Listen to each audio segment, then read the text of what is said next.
इस लेक्चर के किसी भी क्वेश्चन पे डायरेक्ट जाने के लिए आप वीडियो के डिस्क्रिप्शन में जाएं, वहाँ पे चैप्टर्स या की मोमेंट्स लिखा होगा, उसको व्यू ऑल कर लें। Dear students, welcome to math academy. I am doctor Asif Ali, PhD mathematics. आज हम एक्सरसाइज करेंगे 1.16, find the union of following sets. Union हम कैसे फाइंड करते हैं? दोनों सेट्स के सारे एलिमेंट लिखते हैं और जो दोनों में कॉमन होते हैं उनको एक दफ़ा लिखना है। ए यूनियन बी, ए के एलिमेंट 1 3 5 7 यहाँ से हमने लिए, बी के एलिमेंट्स 2 4 6 8 यहाँ से लिए, तो इसका यूनियन क्या है? दोनों में जो एलिमेंट्स हैं वो सारे लिखने हैं। 1 3 5 7 यहाँ से आ गया, 2 4 6 8 यहाँ से आ गया। तो इसको अगर हम तरतीब से लिखें तो 1 2 3 4 5 6 7 8, तो तरतीब लगाना ज़रूरी नहीं होता, ये आंसर भी ठीक है। इसकी अगर हम डायग्राम बनाएं तो डायग्राम इस तरह की बनेगी। ये ए है, ये बी है। ए के एलिमेंट हैं 1 3 5 7 और बी के एलिमेंट हैं 2 4 6 और 8। इन दोनों में कुछ भी कॉमन नहीं है, ये ए है, ये बी है। तो इस तरह ये डिसजॉइंट बनेंगे अलग-अलग, क्योंकि इसमें कुछ कॉमन नहीं है। सेकंड पार्ट है इसका, C is equal to A B C और D is equal to X Y Z. इसका यूनियन फाइंड करना है, तो A B C X Y Z हमने लिखा है। A B C X Y Z सारे एलिमेंट इकट्ठे करके लिख दिए। इसकी भी अगर हम डायग्राम बनाएं तो यूँ बनेगी। ये हमारे पास C है, ये हमारे पास D है। C में क्या है? ए बी सी है और D में क्या है? एक्स वाई जी है। दोनों में कुछ कॉमन नहीं है, तो इसलिए दोनों डायग्राम अलग-अलग बनेगी, डिसजॉइंट होंगी।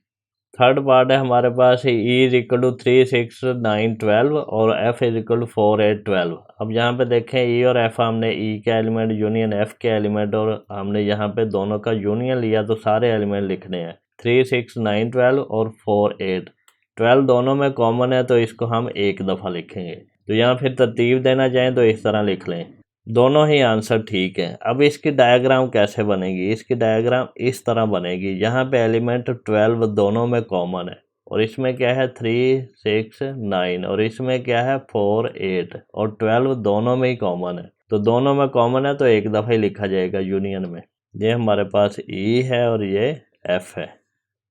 क्वेश्चन नंबर 2 क्या है? Find the intersection of the following sets. Intersection find करना है, दोनों में जो कॉमन है। तो ए इंटरसेक्शन बी, ए के एलिमेंट हमने यहाँ से लिए, बी के एलिमेंट यहाँ से लिए। अब दोनों में कॉमन क्या है? 0 1 2 3।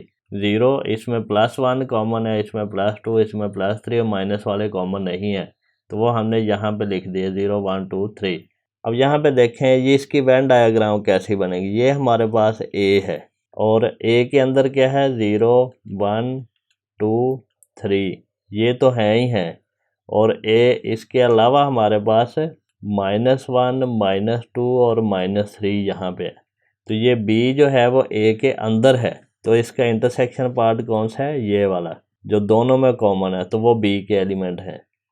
सेकंड पार्ट है सी इंटरसेक्शन डी। सी की वैल्यू हमने यहाँ से ली, डी की वैल्यू हमने यहाँ से ली, और इन दोनों में कॉमन क्या है? 9 और 3, ये दोनों में कॉमन है, बाकी कुछ भी कॉमन नहीं है। अब देखें 9 और 3 कॉमन है और कुछ अनकॉमन भी हैं दोनों में, तो इसकी डायग्राम किस तरह की बनेगी? इस तरह की बनेगी।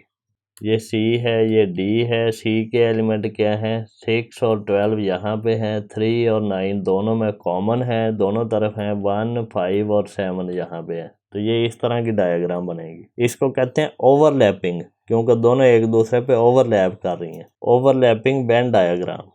थर्ड पार्ट है हमारे पास E और F। E के एलिमेंट और F के एलिमेंट का इंटरसेक्शन फाइंड करना है। E के एलिमेंट हमने यहाँ से लिए हैं, F के एलिमेंट हमने यहाँ से लिए हैं, और हमने दोनों में कॉमन क्या है? C और D, C और D, और अनकॉमन भी है। तो इसकी डायग्राम भी इस तरह की बनेगी। ये हमारे पास E बन गया, ये हमारे पास बन गया F। E में अनकॉमन है A और B, C D दोनों में कॉमन है, और E F कॉमन नहीं है आगे वाले में। क्वेश्चन नंबर 3 है, if u is equal to 0 1 2 3 4 up to 10, a is equal to 2 4 6 8 10, b is equal to 1 3 5 7 9, c is equal to 0 3 6 9 and d is equal to 5 6 7 8 9 10, then find a complement, b complement, c complement और d complement. Complement क्या होता है? Universal set में से हमने set को minus कर देना है। यहाँ पे देखें ये हमारे पास अगर u है यूनिवर्सल सेट, और ये हमारे पास अंदर है a। ये फर्स्ट पार्ट की हम बात कर रहे हैं। a के अंदर एलिमेंट्स कौन से हैं? 2 4 6 8 और 10। और इनके अलावा यू में बाकी कौन से बचे हैं, 0 बचा है, 1 बचा है, फिर 3 है, फिर 5 है, फिर 7 है, फिर 9 है, ये बचे हैं। अब देखें इस u में से a को ख़त्म कर देना, a को माइनस कर देना। यहाँ पे हमने लिख लिया u में क्या है 0 1 2 3 4 5 6 7 8 9 10 और माइनस क्या करना है 2 4 6 8 10। अब देखें 2 माइनस कर देना है, 4 माइनस कर देना है, 6 माइनस कर देना है, 8 और 10 और u में भी ये माइनस कर देना है, 2 कर देना है, फिर 4 कर देना, फिर 6 8 और 10 भी माइनस कर देना है। तो बाकी कितने बचे हैं 0 1 3 5 7 9। तो u माइनस a में हमारे पास कौन सा पार्ट शेड होगा, ये वाला। a को निकाल देंगे और बाकी सारे को हम शेड कर देंगे। अब इसी तरह सेकंड पार्ट है, सेकंड पार्ट में क्या है हमने फाइंड करना है b का कॉम्प्लीमेंट। b का कॉम्प्लीमेंट क्या है u minus b, universal set में से b को माइनस कर देंगे। ये हमारे पास सेकंड पार्ट में, ये हमारे पास u है, ये हमारे पास b है। b के अंदर एलिमेंट्स कौन से हैं 1 3 5 7 और 9 और इसके अलावा u में कौन से बचे हैं 0 2 4 6 8 और 10।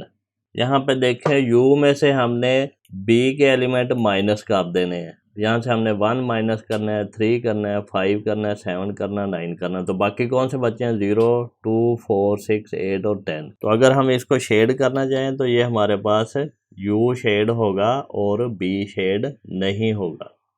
तो इस तरह ये वाला हमारा पोर्शन जो शेड वाला पोर्शन है ये b का कॉम्प्लीमेंट है, ये हमारे पास a का कॉम्प्लीमेंट है और ये b का कॉम्प्लीमेंट है। ये क्वेश्चन में वेन डायग्राम बनाना नहीं सिखाया गया, ना पूछा गया, आपने सिर्फ ये काम करना है। ये तो मैं आपको वैसे इजाफी तौर पे समझा रहा हूँ। अब हमारे पास थर्ड पार्ट है c का कॉम्प्लीमेंट। c का कॉम्प्लीमेंट u माइनस c करेंगे। ये हमारे पास u है, ये हमारे पास c है। c के एलिमेंट्स कौन से हैं 0 3 6 और 9 और इसके अलावा u के कौन से बच गए हैं यहाँ पे 1 4 5 7 8 और 10। ये हमारे पास थर्ड पार्ट है c का कॉम्प्लीमेंट। तो यहाँ पे हमने 0 कट कर देंगे क्योंकि इसमें 3 कट कर देंगे क्योंकि इसमें 6 कट करेंगे और 9 कट करेंगे। ये यहाँ पे अगर हम सारे एलिमेंट लिखें 3 के बाद क्या होता है 4 5 6 7 8 और 9। तो यहाँ पे हमने 3 के बाद 6 को भी कट कर दिया और 9 को भी कर दिया। बाकी कौन से बचे हैं हमारे पास 1 बचा है, 2 बचा है, 4 बचा है, 5 बचा है, 7 बच गया, 8 बच गया और 10 बच गया। ये तो इस तरह हम माइनस जब करेंगे तो हम यूनिवर्सल सेट के एलिमेंट वो लिखेंगे जो सी में नहीं है। तो अगर हम इसको शेड करें तो ये यू वाला पोर्शन शेड हो जाएगा और बाकी जो सी वाला है ये नहीं होगा क्योंकि सी का कॉम्प्लीमेंट है। कॉम्प्लीमेंट क्या होता है, वो एलिमेंट जो सी में नहीं है। अब हमारे पास फोर्थ पार्ट है डी का कॉम्प्लीमेंट। अब ये हम यहाँ पे लिखेंगे फोर्थ पार्ट, ये हमारे पास था थर्ड पार्ट। अब डी कॉम्प्लीमेंट क्या होता है u minus D, universal set में से d को माइनस कर देना है। अब हमारे पास ये u है, ये हमारे पास अंदर वाला सेट d है क्योंकि d के एलिमेंट u में से ही लिए हैं इसलिए इसके अंदर आया। ये है हमारे पास 5 6 7 8 9 और 10। ये हमने कट कर देने हैं। बाकी एलिमेंट्स कौन से बचे हैं 0 1 2 3 4। तो ये यहाँ पे लिखेंगे 0 1 2 3 और 4।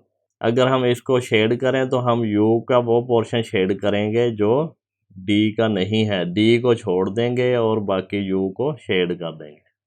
स्टूडेंट्स यहाँ पे गौर से देखें, अगर हम ये पूरे एलिमेंट लिख लें तो हमने क्या करना है, हमने ये 5 को कट कर देना है क्योंकि 5 d में है, 6 को कट कर देना है क्योंकि 6 d में है, 7 को कट कर देना है क्योंकि 7 d में है, 8 को कट कर देना है 8 d में है, 9 को कट करना 9 d में है, 10 को कट करना 10 d में है और बाकी एलिमेंट लिख देने हैं। वो कौन से बनते हैं 0 1 2 3 4। तो इस तरह कॉम्प्लीमेंट में हमने सेट के एलिमेंट ख़त्म कर देने और बाकी लिख देने होते हैं। क्वेश्चन नंबर 4 है if a is equal to 1 2 3 4 5 6 and b is equal to 2 4 6 8 then find a minus b and b minus a।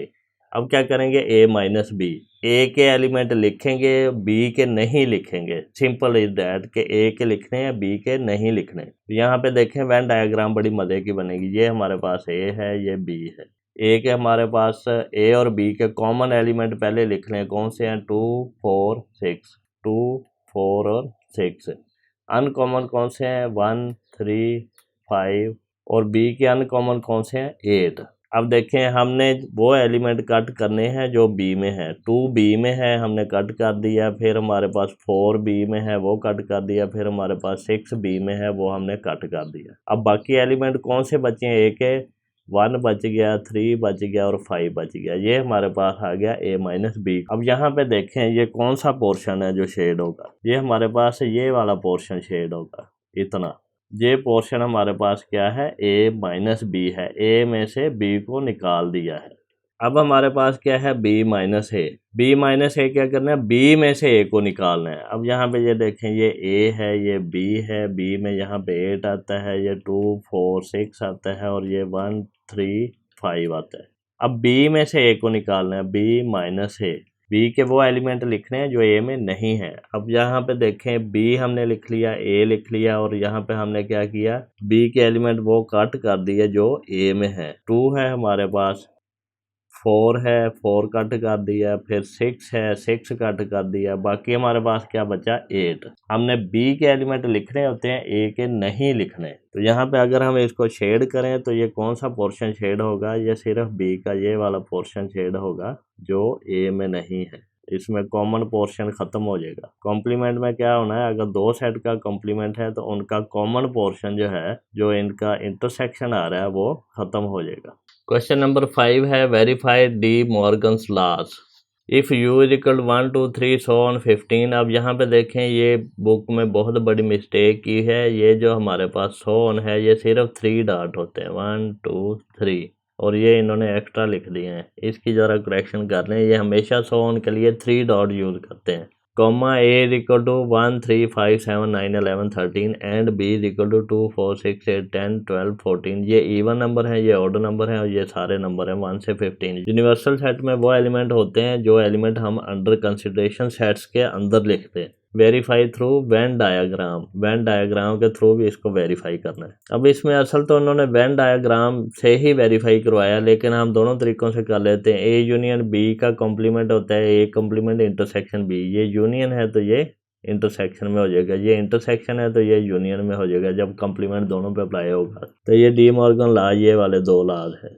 अब यहाँ पे देखें, ए इंटरसेक्शन बी क्या है? हमने ए के एलिमेंट्स लिखे, इंटरसेक्शन बी के एलिमेंट्स लिखे। इन दोनों में कॉमन देखना है। कॉमन हमारे पास क्या आ रहा है? कुछ भी नहीं आ रहा है। ये ऑर्डर नंबर है, ये इवन है, तो कॉमन कुछ भी नहीं है। तो इसका कॉम्प्लीमेंट लेंगे तो U minus A intersection B करेंगे। A intersection B empty set है, यूनिवर्सल सेट में से एम्प्टी निकालेंगे तो यूनिवर्सल सेट इटसेल्फ ही आएगा। ये इक्वेशन 1 है। अब ए का कॉम्प्लीमेंट क्या है? यू माइनस ए। तो यूनिवर्सल सेट में से ए को निकाल देंगे। ए में हमारे पास ऑड नंबर हैं 13 तक, तो हमने इवन नंबर 13 तक लिखे और उसके बाद 14 15 इसमें ज़्यादा है यूनिवर्सल सेट में, तो वो लिख दिया। यानी कि जब हम माइनस करते हैं तो ए के एलिमेंट नहीं लिखने और ये पहले वाला सेट जो है यू, इसके एलिमेंट लिखने होते हैं। तो अब यू में से हमने सिर्फ ए के एलिमेंट नहीं लिखे, काट दिए हैं, तो बाकी हमारे पास आ गए। तो बी कम्प्लीमेंट लेंगे यू माइनस बी, तो उसमें क्या करेंगे? यू में से बी के एलिमेंट, अब इवन नंबर 14 तक हम काट देंगे, बाकी नंबर लिख देंगे। इन दोनों का यूनियन लेंगे। यूनियन हमारे पास क्या आएगा? ये हमारे पास ए कॉम्प्लीमेंट है, ये वाला सेट, ये हमारे पास बी कॉम्प्लीमेंट है, ये वाला सेट। उन दोनों का यूनियन करेंगे तो हमारे पास 1 से 15 तक पूरा सेट आता है जो कि यू है। तो यू हमारे पास जो ये इक्वेशन है या ये इक्वेशन, इसको 2 कह दो, इक्वेशन 1 और 2। इक्वेशन 1 हमारे पास ये थी जिसमें यू आया था ए इंटरसेक्शन बी का कॉम्प्लीमेंट, और ये इक्वेशन 2 है जिसमें हमारे पास A complement union B complement आया है। तो यहाँ से from equation 1 and 2 A intersection B complement is equal to A complement union B complement. अब हम इसकी वेन डायग्राम देखते हैं। वेन डायग्राम के लिए हमने क्या करना है? हमने ये बड़ा सेट लेना होता है जो कि यूनिवर्सल सेट है, जिसको हम कहते हैं ये यू है। अब इसके अंदर ए और बी हैं। ए हमारे पास इस तरह है, ये ए है, और बी इस तरह है, ये बी है। और ये डिसजॉइंट क्यों है? क्योंकि इनके एलिमेंट्स कॉमन नहीं है। अब हमारे पास यहाँ पे 1 3 5 7 9 11 13 ये आता है, और इसमें आता है 2 4 6 8 10 12 14 ये वाला, और एक 15 इसमें एक्स्ट्रा है जो कि यूनिवर्सल सेट में दोनों में 15 नहीं है। तो ये इस तरह का सेट बनता है। अब हम इसको वेरीफाई करेंगे जो ऑपरेशन है वो वेन डायग्राम में कैसे अप्लाई करना है। अब यहाँ पे देखें ए यूनियन बी का कॉम्प्लीमेंट, ये हमने लेना है। ए यूनियन बी हमारे पास क्या होगा, ए और बी के सारे एलिमेंट्स, ये हमारे पास आ गया ए यूनियन बी जो शेडेड पार्ट है। लेकिन इसका कॉम्प्लीमेंट क्या होगा, इसको निकाल के, इस ए यूनियन बी को निकाल के वो हमारे पास ये पार्ट आता है। अब ये किसके इक्वल होना चाहिए, A complement intersection B complement. A complement हमारे पास क्या होता है, ए को निकाल के सारा एरिया, ए को निकाल देंगे बाकी सारा एरिया शेड कर देंगे। अब बी कॉम्प्लीमेंट क्या होता है, बी को निकाल देंगे बाकी सारा एरिया शेड कर देंगे, बी को निकाल के बाकी सारा एरिया हमने शेड कर देना है। अब देखें ए का कॉम्प्लीमेंट और बी का कॉम्प्लीमेंट, ए का कॉम्प्लीमेंट ब्लू वाला शेड है, बी का कॉम्प्लीमेंट ब्लैक वाला शेड है, और इन दोनों का इंटरसेक्शन जो हमारे पास ये ब्लू और ब्लैक दोनों है, वो कौन सा है हमारे पास, वो ये वाला एरिया है जो ब्लू और ब्लैक दोनों है, कॉमन एरिया, ए कॉम्प्लीमेंट और बी कॉम्प्लीमेंट का कॉमन एरिया। अब देखें यहाँ से हमें पता चला कि ये और ये दोनों बराबर हैं, इसका मतलब है ए यूनियन बी सारे का कॉम्प्लीमेंट बराबर है A complement intersection B complement के। अब हम यहाँ पे देखेंगे A intersection B complement is equal to होना चाहिए A complement union B complement के।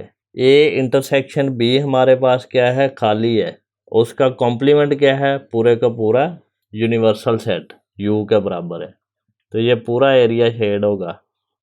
अब यहाँ पे देखें ए का कॉम्प्लीमेंट, ए का कॉम्प्लीमेंट क्या होता है, ए को निकाल के सारा एरिया, ए को निकाल देंगे बाकी सारा एरिया शेड कर देंगे। और बी का कॉम्प्लीमेंट क्या होता है, बी को निकाल के बाकी सारा एरिया, अब यहाँ से हम बी को निकाल देंगे बाकी सारा एरिया शेड कर देंगे। अब हमने क्या करना है, A complement union B complement, A और बी जो कॉम्प्लीमेंट हैं उस सारे का यूनियन हमने लेना है। अब वो क्या आएगा, ए कॉम्प्लीमेंट हमारे पास ए निकाल दिया था, बी कॉम्प्लीमेंट से बी निकाल दिया था, लेकिन जब यूनियन लेंगे तो बी कॉम्प्लीमेंट में ए मौजूद है, ए कॉम्प्लीमेंट में बी मौजूद है, तो ये यू सेट सारा ही शेड होगा। यूनियन जब लेंगे ए के कॉम्प्लीमेंट में बी के एलिमेंट्स मौजूद हैं और बी के कॉम्प्लीमेंट में ए के एलिमेंट मौजूद हैं और यू के भी सारे हैं, तो इसलिए हमारे पास पूरे का पूरा यू आ जाएगा। तो यहाँ से हमारे पास प्रूफ हो गया कि हमारे पास ए इंटरसेक्शन बी का कॉम्प्लीमेंट जो होता है वो बराबर होता है ए का कॉम्प्लीमेंट यूनियन बी का कॉम्प्लीमेंट। तो इस तरह डी मॉर्गन लॉ दोनों प्रूफ हो गए हैं by Venn diagram. Question number 6 है, copy the following figures and shade according to the operation mention below. जो भी नीचे ऑपरेशन दिखाया गया है इसके मुताबिक इन फिगर्स को कॉपी करके उसको शेड करना है। अब देखें ए यूनियन बी, यूनियन में हम क्या करते हैं, ए और बी दोनों के एलिमेंट लेते हैं, इसलिए यहाँ पे क्या होगा, ए और बी दोनों ही शेड हो जाएंगे। अब सेकंड पार्ट में क्या है, you union A, universal set के साथ ए का यूनियन, यूनियन में हम सारे ही एलिमेंट लेते हैं, यू के भी ए के भी, इसलिए यू और ए दोनों ही शेड हो जाएंगे। थर्ड पार्ट में क्या है, ए का यूनियन ए के साथ ही, यानी कि ए का ए के साथ ही यूनियन लेंगे और ए का सारी पोर्शन शेड हो जाएगा। फोर्थ पार्ट क्या है, ए इंटरसेक्शन बी, ए और बी का कॉमन पार्ट लेना है, बी ए के अंदर है, यानी कि बी में जो एलिमेंट हैं वो ए के एलिमेंट ही हैं और ए में कुछ और एलिमेंट भी हैं, और दोनों का कॉमन पार्ट जो है वो बी ही आएगा, तो बी सेट जो है ये शेड हो जाएगा। फिफ्थ पार्ट में क्या है, यूनिवर्सल सेट का इंटरसेक्शन लेना है ए के साथ। जब इंटरसेक्शन लेना है तो हम कॉमन एलिमेंट लेते हैं, कॉमन एलिमेंट लेंगे ए और यूनिवर्सल सेट के, तो वो ए के एलिमेंट ही आएंगे। अब हमारे पास 6 पार्ट है, 6 पार्ट में ए का ए के साथ ही इंटरसेक्शन है, तो वो क्या होगा, ए के साथ ए का इंटरसेक्शन लेंगे तो ए के एलिमेंट ही आएंगे, तो ये ए सारा का सारा शेड हो जाएगा। अब यहाँ पे एक चीज़ नोट करने वाली है कि ए यूनियन ए और ए इंटरसेक्शन ए दोनों बराबर ही हैं।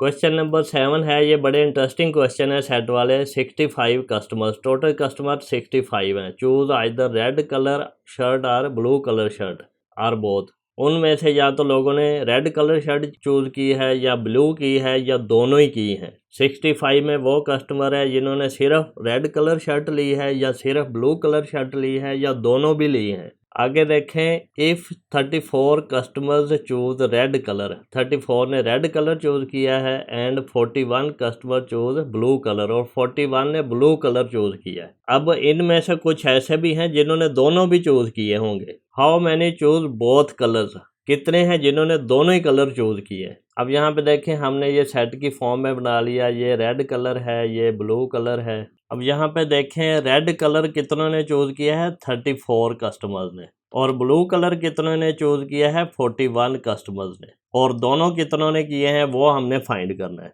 यहाँ पे देखें, टोटल हमारे पास कितने कस्टमर्स हैं, 65 है, लेकिन इन दोनों को ऐड करें तो कितने आते हैं, 75। अब देखें, 65 तो टोटल है, 75 इन दोनों को ऐड करके आता है, यानी कि ब्लू कलर और रेड कलर जिन्होंने चूज़ किए हैं, इसमें से 10 जो कस्टमर्स हैं वो ज़्यादा हैं। जो 10 ज़्यादा हैं उन्होंने दोनों ही चूज़ किए हैं, वो यहाँ पे आएंगे। 10 लोगों ने दोनों ही चूज़ किए हैं। अब 34 में से 10 माइनस करो तो ये 24 आते हैं जिन्होंने सिर्फ रेड कलर चूज़ किया है। 41 में से 10 माइनस करो तो ये 31 आता है, ये सिर्फ वो हैं जिन्होंने ब्लू चूज़ किया, और 10 ऐसे हैं जिन्होंने दोनों ही कलर चूज़ किए। हमारे पास 75 क्यों आता है, हमने इस 34 में भी 10 को ऐड करके कैलकुलेट किया है, और इस 41 में भी 10 को ऐड करके कैलकुलेट किया। 10 को 2 दफ़ा कैलकुलेट किया है, तो हम एक दफ़ा ये 10 माइनस करते होते हैं, कॉमन पार्ट को एक दफ़ा माइनस करते हैं। अब देखें, 24 और 31 को ऐड करें तो क्या आता है, 55, और उसमें 10 ऐड करें 65, तो ये हमारे टोटल कस्टमर 65 है। अब यहाँ पे देखें वर्किंग हम किस तरह करेंगे। Let set of red colour shirt R से रिप्रेजेंट कर दिया है, ये आर वाला सेट। Set of blue colour shirt B से किया है, ये बी वाला सेट। Set of red colour or blue colour or both. अब आर जब आता है तो वो यूनियन आता है, तो ये आएगा आर यूनियन बी। जिन्होंने रेड किया है या ब्लू किया है या दोनों ही किए हैं वो यूनियन आएगा। ये पूरा सेट ही होगा ना, आर और बी दोनों वाला। अब देखें हमने क्या किया, number of elements in set R कितने हैं, 34 है। Number of elements in set B कितने हैं, 41 है। Number of element in R union B ये कितने हैं, ये जो हमारे पास टोटल कस्टमर्स हैं वो हैं। तो ये फार्मूला इक्वल टू आएगा number of elements in R plus number of elements in B minus number of elements in R intersection B. यहाँ पे मैंने बताया ये इंटरसेक्शन वाला पार्ट 2 दफ़ा कैलकुलेट होता है, एक दफ़ा रेड में एक दफ़ा ब्लू में, तो एक दफ़ा हम माइनस करेंगे, तो वो हमने यहाँ पे कर दिया है। तो अब यहाँ पे इनकी वैल्यूज डाल लें। Number of elements in R union B 65 है, total customer number of elements in R 34 है, number of elements in B blue colour में 41 है, minus number of elements in R intersection B जो कॉमन है। ये असल में हमने फाइंड करना है कॉमन कितने हैं। यहाँ से आगे चलें तो हमने देखा कि इस number of elements in R intersection B को दूसरी तरफ ले गए हैं तो प्लस हो गया, इस 65 को दूसरी तरफ ले आए तो माइनस हो जाता है, तो इसको हम कैलकुलेट कर लेते हैं। ये 34 प्लस 41 75 होता है, माइनस 65 करेंगे तो 10 आएगा। तो 10 कस्टमर्स ऐसे हैं जिन्होंने दोनों ही कलर चूज़ किए हैं। तो ये डायग्राम से भी हम इजीली कर सकते हैं, तो इस तरह इसका वर्किंग करनी है। क्वेश्चन नंबर 8 भी इसी तरह बड़ा इंटरेस्टिंग क्वेश्चन है। In a class of 50 students, number of students कितने हैं, 50। 22 students have pencils and 32 students have pens and 8 have both. 22 के पास पेंसिल्स हैं, 32 के पास पेन है, और 8 के पास पेन भी है पेंसिल भी है, दोनों हैं। How many don't have both of them, कितने स्टूडेंट ऐसे हैं ना जिनके पास पेन है ना पेंसिल है। तो यहाँ पे हमने क्या किया, let set of students having pencils को पी से रिप्रेजेंट कर लिया, यहाँ पे पी लिख देंगे, और इस set of students having pens उसको हमने ई से रिप्रेजेंट कर दिया, जिनके पास दोनों है वो कॉमन पार्ट आएगा। अब यहाँ पे हम लिख लेते हैं ये किस तरह है। देखें 8 स्टूडेंट्स ऐसे हैं जिनके पास दोनों ही हैं, तो 8 यहाँ पे आएगा, और 22 ऐसे हैं जिनके पास पेंसिल्स हैं वो यहाँ पे आ जाएगा, और 32 ऐसे हैं जिनके पास पेन है वो यहाँ पे आ जाएगा। यहाँ पे देखें set of students having pencils and pains, जब एंड आ जाए तो इंटरसेक्शन का साइन आता है, एंड के लिए इंटरसेक्शन का, और आए तो उसके लिए यूनियन का साइन है। एंड के लिए इंटरसेक्शन है, और के लिए यूनियन है। तो P इंटरसेक्शन E आ जाएगा। Number of elements in P set 22 है, number of elements in E set 32 है और दोनों में कॉमन क्या है, number of elements in P intersection E is equal to 8 है। तो number of elements in P union E का ये फार्मूला है हमारे पास, जो कि इक्वल टू होता है number of elements in P plus number of elements in E minus number of elements in P intersection E। Common part 2 दफ़ा calculate होता है तो उसको हम एक दफ़ा माइनस करते हैं। तो आगे चलते हैं, यहाँ पे हमारे पास क्या आएगा, number of elements in P 22 है, number of elements in E 32 है और दोनों में कॉमन 8 है। तो इसको हम कैलकुलेट करते हैं, 22 प्लस 32 54 होता है, माइनस 8 करेंगे तो 46 आता है। अब टोटल नंबर ऑफ़ स्टूडेंट्स तो 50 हैं, लेकिन ये 46 ऐसे हैं जिनके पास या तो पेन है या पेंसिल है या दोनों ही है, तो 4 के पास कुछ नहीं होगा। तो यहाँ पे लिख देंगे स्टूडेंट्स डोंट हैव पेन और पेंसिल, वो क्या आएगा 50 minus 46 is equal to 4 students. अब यहाँ पे देखें ये 22 में हमने 8 भी कैलकुलेट किया, तो 22 माइनस 8 कितना होगा, 22 माइनस 8 इज इक्वल टू 14। अब 14 के पास सिर्फ पेन्स हैं, यानी कि इतना पार्ट 14 है ये वाला, और 32 माइनस 8 कितने हैं, 32 माइनस 8 इज इक्वल टू 24। तो 24 वाला पार्ट कौन सा है, ये वाला है, ये इतना, और जो इनके पास दोनों हैं वो 8 है। तो इन सब को ऐड करो, 14 प्लस 8 प्लस 24, तो ये हमारे पास कितना आता है 46। तो इस तरह डायग्राम से भी आप कैलकुलेट कर सकते हैं, लेकिन ये वर्किंग रूल ये है स्टूडेंट्स, हम मैथमेटिक्स को बड़े इजी वे से करेंगे, अंडरस्टैंडेबल होगा, और आप हर आने वाले लेक्चर को सबसे पहले देखने के लिए चैनल को सब्सक्राइब करें और बेल आइकन को क्लिक कर दें, ताकि जब भी मैं लेक्चर अपलोड करूं तो आपको उसका नोटिफिकेशन रिसीव हो जाए। अगर आपको कोई क्वेश्चन पूछना है, कोई क्वेरी करनी है, तो आप मुझे कमेंट सेक्शन में मैसेज कर सकते हैं, मैं उसका रिस्पॉन्स करूँगा।